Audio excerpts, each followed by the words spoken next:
ga-akwọcha aka osoro ọgaranya rie nne, meaning that when a child washes his or her hand, he will dine with the rich and the elder.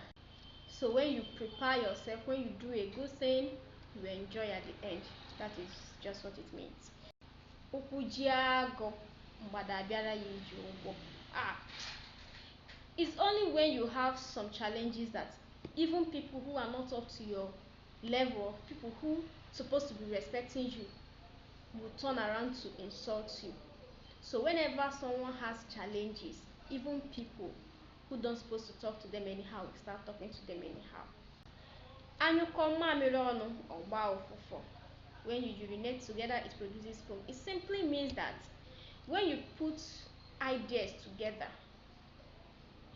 it will bring out good results. Thank you very much. We'll see in our next class.